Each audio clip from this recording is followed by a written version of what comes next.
Hey, good evening, everyone. Sorry I'm a little bit late. Jersey, 1984. Thank you for joining, Kathy and a few others. I apologize. Throwing a little dinner party, got a little distracted. So, anyway, let's get started.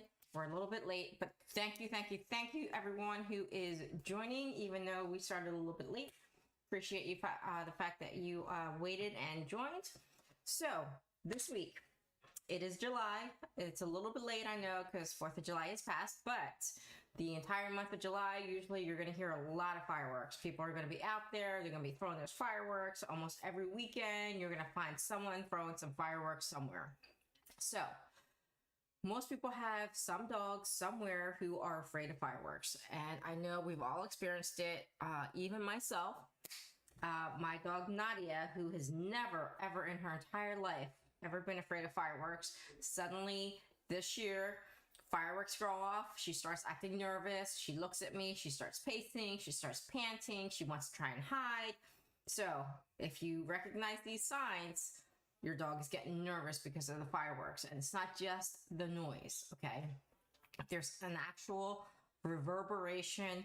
There's an actual sensation that comes with the sound, because I've tried desensitizing dogs with YouTube videos and other sound desensitization, and it can work to a degree, but really nothing works quite like making them sit through it, okay? Because it's going to be louder. There's that actual repercussion that they can physically feel sometimes, that energy transfer. So as much as you try with, playing the radio really loud or putting YouTubes out there and throwing that noise out, it's not always going to work. It'll work to a certain degree, but it's not going to be quite the same as taking your dog, putting it on a leash, going outside where you know there's going to be a fireworks display and making them sit through it. There's really no other way. And as hard as it is to watch your dog go through that process, and it is difficult, and I get it. Believe me, I know. I've worked with many, many dogs who've had noise sensitivity, and it's not just fireworks. It can be alarms going off. It can be, fire trucks. It can be ambulance. It can be any number of noises. If anyone's out there in the military or the police force and you have to, go to a gun range and practice, it's a great way to get your dogs desensitized to noise. Start off at, from a far off distance, let them kind of get used to the sound from a distance, and then slowly bring them in until you can have them sitting right next to you. You can be shooting off a firearm and they're not even going to budge. You have a lot of hunting dogs who have that type of training where you can fire off a rifle, a shotgun, whatever, and that dog's going to stay consistent right next to you. It's not going to do anything. Okay. But the way you do that is you build up their confidence to be able to withstand that level of noise. And it's going to be difficult to watch them go through the process. And it is a process. And don't let anyone fool you that it's not a process. It absolutely is a process. Okay. Because they have to get used to the noise. They have to get used to the energy transfer. They have to get used to all the other distractions that's happening while it's going on. And it can be very, very distracting, and it can be very scary. And as a pet parent, you're watching your dog go through this and you're like, I just want to hug it and I want to comfort it and I want to make it all go away. But unfortunately, that's the worst thing you can do. It is absolutely the worst thing you can do. What you want to do instead, and it's going to be very, very difficult, I'm not going to, lie to you and say, oh yeah, it's easy. It's not. Even as a trainer, it is not easy. But you have to make that dog go through the process. You have to have the dog sit through what it's afraid of. It has to confront the fear. And it has to learn nothing bad is happening. There is nothing going on where he or she is getting hurt. Nothing. It's just noise, and it's okay. And then once you get to the point where they're not reacting, they're not shaking, they're not panting, they're not just, debilitated with fear, then and only then would I say start creating a positive association with that noise. But don't do that step until you do the first step. Because what you end up doing is you end up creating a dog who then starts to create an association, a positive association with the fear itself. And it will never overcome that fear. Because if you reward it when it's in a fearful state of mind, it's going to think, well, this is okay. And this is what you want because you're rewarding me for it. So it must be okay for me to be fearful.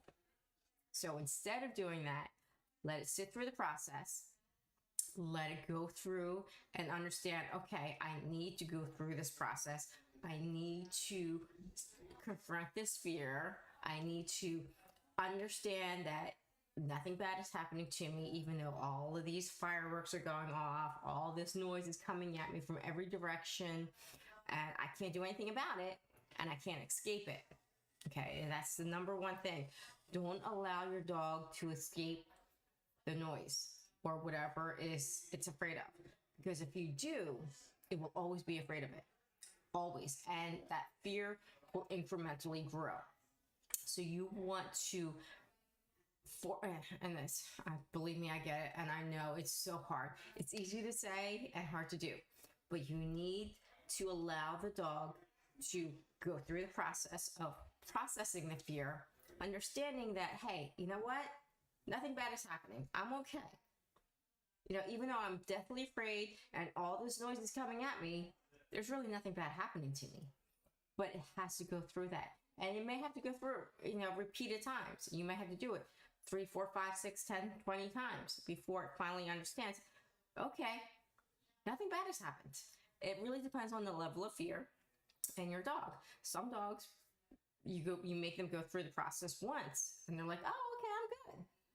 Other dogs, you may have to go through it 20, 30, 40 times before they're like, oh, okay, I'm good.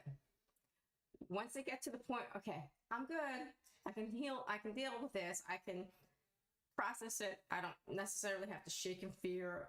I don't have to shut down. I don't have to be afraid of it anymore because you've made me go through it and nothing bad has happened every single time. Then and only then do you start then creating a positive association. Because now you're not rewarding it for that negative fear.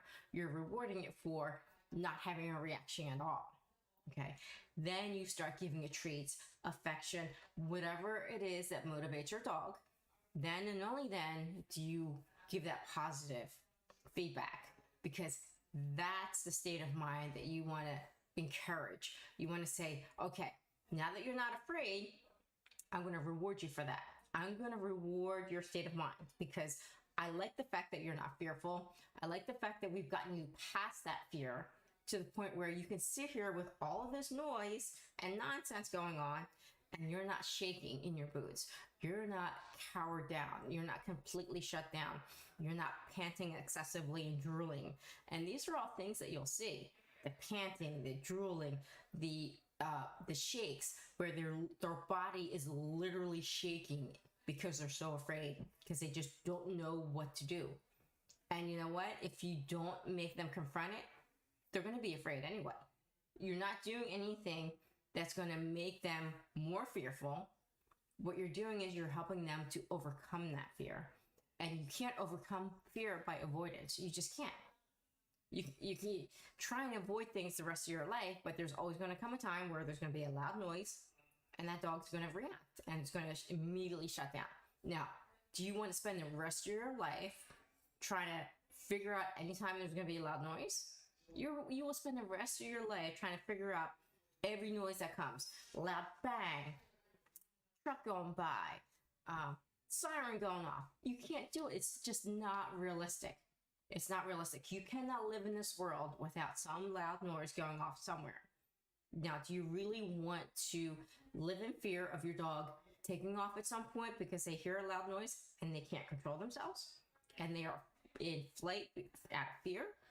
Or do you want to teach your dog to confront that fear and learn to process through it and then learn an actual positive association with noise so that they can then move on and be happy with whatever is going on? And that's what we're trying to get to.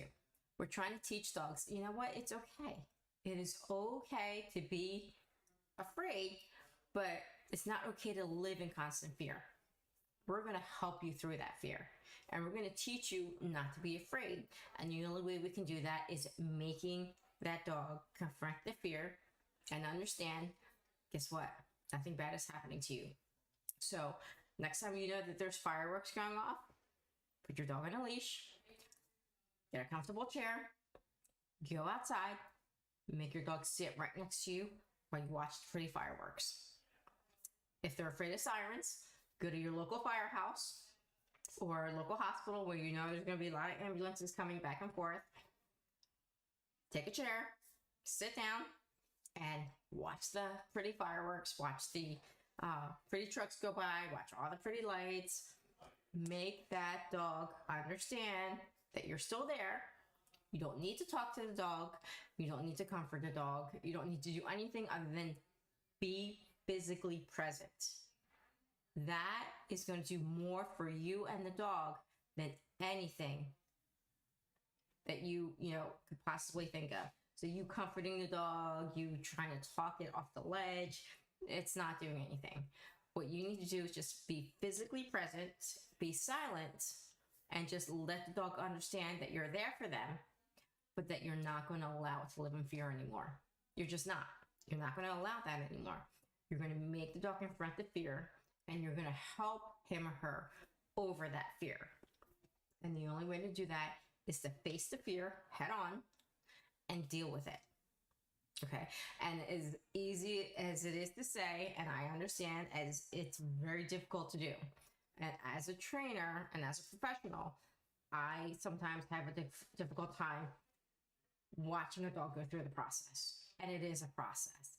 And you may have to repeat it several times to get a dog completely over it. But you have to put it through that process. You have to, if you want the dog to get to the other side and not be afraid of it. Because if you avoid it, it's never going to get over it. It's never, ever going to get over it. Never is a problem solved by avoidance. It's just not. It's there and it's always going to be there and it's going to just be hanging over your head. If you confront it and deal with it, you can then put it to the side and be like, okay, we're done. It's over. We've dealt with it. We've gotten over the process and now the dog is good. But again, a lot of dogs will, and a lot of people will practice avoidance because they don't want to deal with it. They don't want to go through the hard work because it is a lot of work. It's a lot of work, and I get it. We deal with it all the time. I understand how hard it is, but you need to put the dog and yourself through that process.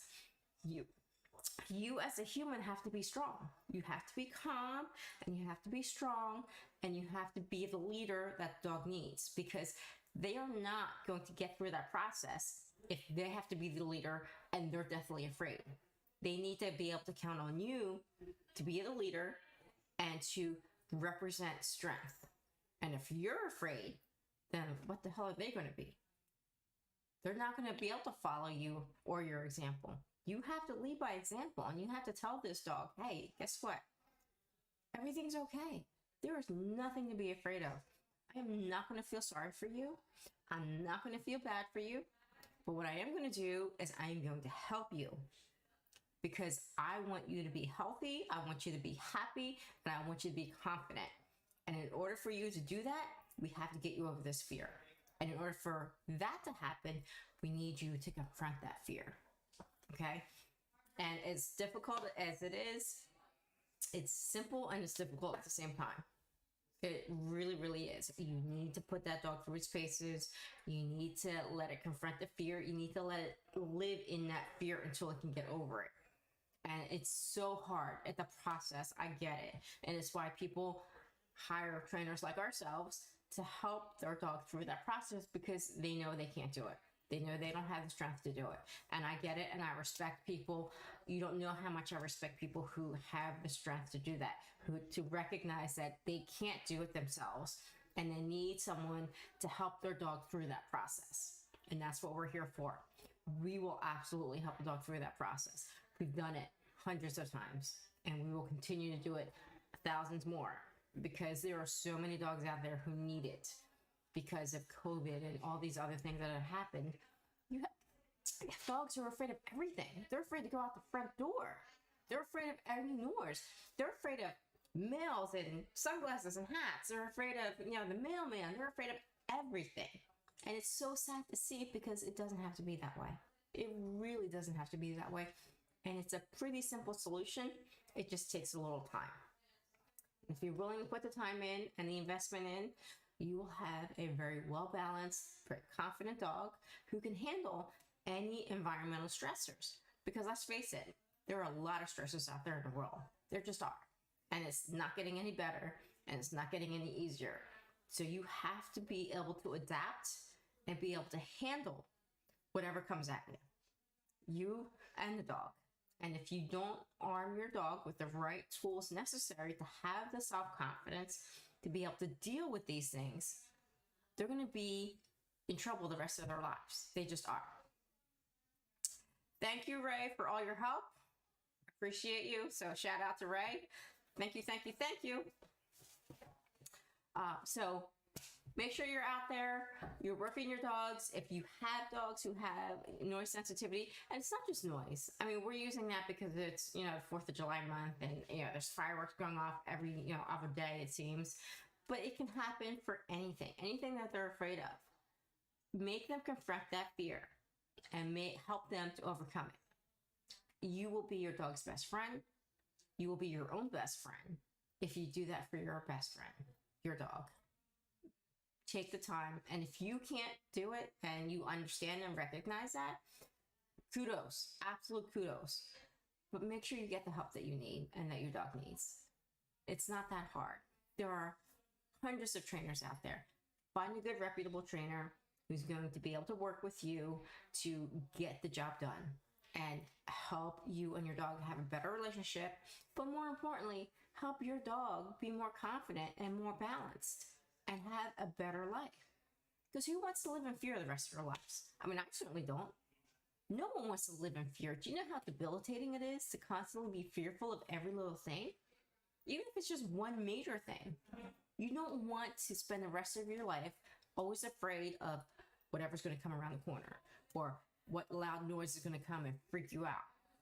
And especially with dogs, if you happen to not be paying attention and some really loud noise comes on and your dog, its natural instinct is flight, and you're not paying attention, you don't have quite enough hold on that leash, and it takes off, and then suddenly it gets hit or something else tragic happens. These things happen every day. And I hate to be the one to point it out, but it happens every day. And I don't want that to happen. I want to save as many lives as we can. And in order for that to happen, sometimes you have to put the hard work in to teach your dog not to be afraid of certain things and what to do to make that happen. And it's going to be hard. And not everyone can do it. And I get that. And I will never be the person to judge anyone who cannot help their dog because they just can't do it. I get it. Not everyone can do every job. But guess what? You can find someone who can help you. Find that person who can help your dog get over that fear so that they can have a happy life, you can have a happy life, and you can be assured of their safety. So that's my soapbox for tonight. I appreciate everyone kind of coming on. Sorry I was a little late, trying to do too many things at one time, but appreciate everyone coming on. If anyone has any questions at all whatsoever, this is so important. And that's why I keep reiterating it, because I know we had, a discussion about this a couple months back. It will keep coming back every couple months because it is very important. I want everyone to understand how important this is. Please, please, please do your homework. Find someone who can help you and help your dog get over that fear, because it could be a life and death situation. It absolutely could be. And I've seen it happen too many times. I don't want to see it happen again, especially if it's preventable. So, anyone has any questions, anyone has any comments, anyone has any need for help, reach out to us. You can private message me, you can email me, you can text or call me. There's multiple ways that you can get a hold of us. And keep in tune for our next week's topic. I will be announcing that in the next few days.